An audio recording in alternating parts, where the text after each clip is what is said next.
आज श्रीमद् भगवत गीता के दूसरे अध्याय के श्लोक नंबर 35, 36, 37 और 38 का अध्ययन करेंगे और इसमें दिए हुए ज्ञान और सुविचार को अपने जीवन में उतारने की कोशिश करेंगे।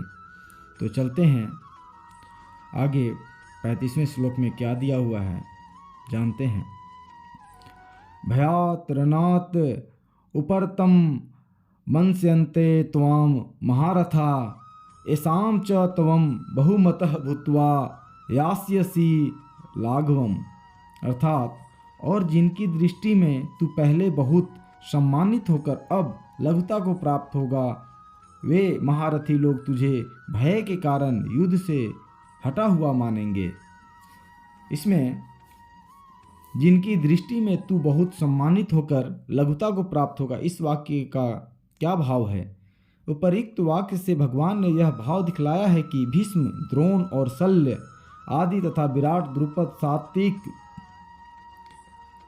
और धृष्ट, द्रुम्न आदि महारथीगण जो तुम्हारी बहुत प्रतिष्ठा करते आए हैं, तुम्हें बड़ा भारी सूरवीर, महान योद्धा और धर्मात्मा मानते हैं। युद्ध का त्याग करने से तुम उनकी दृष्टि में गिर जाओगे, वे तुमको कायर समझने लगेंगे। आगे जानते हैं। महारथी लोग तुझे भय के कारण युद्ध से हटा हुआ मानेंगे, इस वाक्य का क्या भाव है। इस वाक्य से भगवान ने महारथियों की दृष्टि में अर्जुन के गिर जाने की स्पष्टीकरण किया है। अभिप्राय यह है कि वे महारथी लोग यह नहीं समझेंगे कि अर्जुन अपने स्वजन समुदाय पर दया करके या युद्ध को पाप समझकर उसका परित्याग कर रहे हैं। वे तो यही समझेंगे कि ये भयभीत होकर अपने प्राण बचाने के लिए युद्ध का त्याग कर रहे हैं। इस परिस्थिति में युद्ध न करना तुम्हारे लिए किसी तरह भी उचित नहीं है। आगे जानते हैं 36वें श्लोक में। अवाच्यवादान च बहून वदिष्यन्ति तौ अहिता निंदनतः तव सामर्थ्यम तः दुःखतरं नु किम।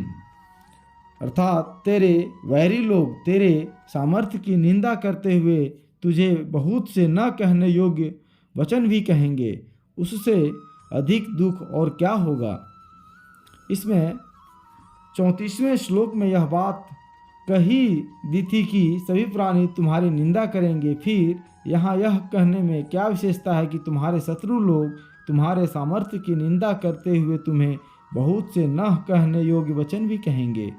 34वें श्लोक में सर्वसाधारण के द्वारा सदा की जाने वाली निंदा का वर्णन है और यहाँ दुर्योधन आदि शत्रुओं द्वारा मुंह पर कहे जाने वाले निंदा युक्त दुर्वचनों की बात है। वह निंदा तो केवल माननीय पुरुषों के लिए ही अधिक दुखदायिनी होती है, सबके लिए नहीं। किंतु अपने मुंह पर शत्रुओं के दुर्वचनों को सुनकर तो साधारण मनुष्य को भी भयंकर दुख होता है। इसलिए भगवान का कहना है कि केवल जगत में तुम्हारी निंदा होगी और तुम्हें जो अब तक बड़ा सूरवीर मानते थे वे कायर समझने लगेंगे।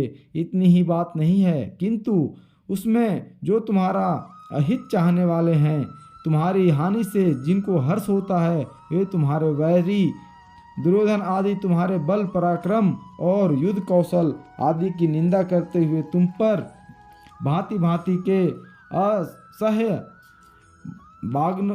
वाग्वानों की वर्षा भी करेंगे। वे कहेंगे, अर्जुन किस दिन का वीर है, वह तो जन्म का ही नपुंसक है, उसके गांडीव धनुष को और उसके पौरुष को धिकार है। आगे जानते हैं। उससे अधिक दुख और क्या होगा, इस वाक्य का क्या अभिप्राय है।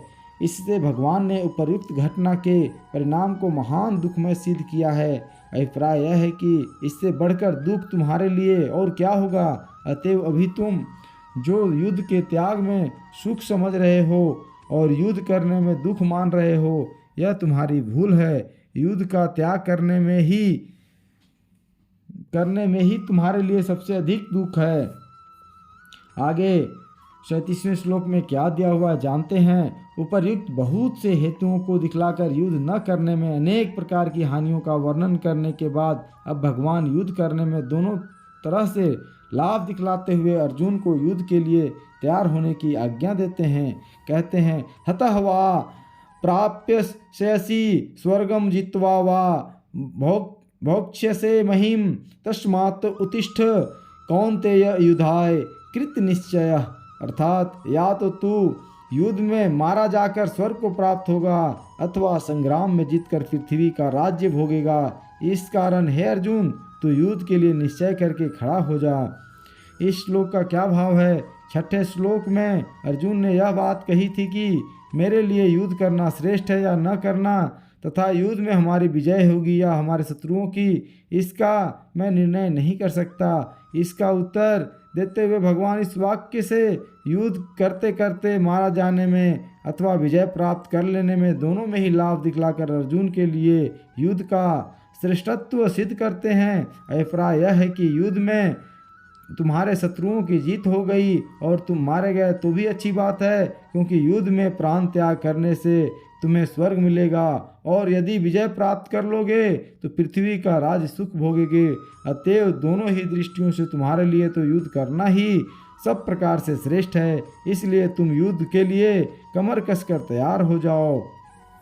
आगे जानते हैं, उपर्युक्त श्लोक में भगवान ने युद्ध का फल राज सुख या स्वर्ग की प्राप्ति तक बतलाया, किंतु अर्जुन ने तो पहले ही कह दिया था कि इस लोक की राज की क्या बात ही क्या है, मैं तो त्रिलोकी के राज के लिए भी अपनी कुल का नाश नहीं करना चाहता।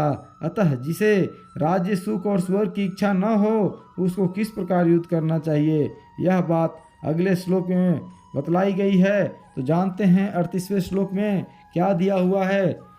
सुख दुखे समय कृत्वा लाभा लाभो जया जयो ततः युधाय युजस्व न एवं पापम अवापसयसी। अर्थात जय पराजय लाभ हानि और दुख सुख को सम्मान समझकर उसके बाद युद्ध के लिए तैयार हो जा। इस प्रकार युद्ध करने से तू पाप को प्राप्त नहीं होगा। जानते हैं जय पराजय लाभ हानि और सुख दुख को समान समझना क्या है। युद्ध में होने वाले जय पराजय लाभ हानि और सुख दुख में किसी तरह की भेद बुद्धि का न होना, अर्थात उनके कारण मन में राग द्वेष या हर्ष शोक आदि किसी प्रकार से विकारों का न होना ही उन सबको समान समझना है। आगे जानते हैं, उसके बाद युद्ध के लिए तैयार हो जा। इस वाक्य का क्या अभिप्राय है? इस वाक्य से भगवान ने यह भाव दिखलाया है कि यदि तुमको राज सुख और स्वर्ग की इच्छा नहीं है तो युद्ध में होने वाले विषम भाव का सर्वथा त्याग करके उपर्युक्त प्रकार से युद्ध के प्रत्येक परिणामों सम होकर उसके बाद तुम्हें युद्ध करना चाहिए। ऐसा युद्ध सदा रहने वाली परम शांति को देने वाला है। आगे जानते हैं, इस प्रकार युद्ध करने से तू पाप को प्राप्त नहीं होगा। इस वाक्य का क्या भाव है? इस वाक्य से भगवान ने अर्जुन के उन वचनों का उत्तर दिया है जिनमें अर्जुन ने युद्ध में स्वजन वध को महान पाप कर्म बतलाया है और ऐसा बतलाकर युद्ध न करना ही उचित सिद्ध किया है। अभिप्राय यह है कि उपर्युक्त प्रकार से युद्ध करने पर तुम्हें किसी प्रकार का किंचन मात्र भी पाप नहीं लगेगा, अर्थात तू शुभ अशुभ कर्म बंधन रूप पाप से भी सर्वथा मुक्त हो जाएगा। इस प्रकार 38वां श्लोक समाप्त हुआ। बस आज के लिए इतना ही। धन्यवाद।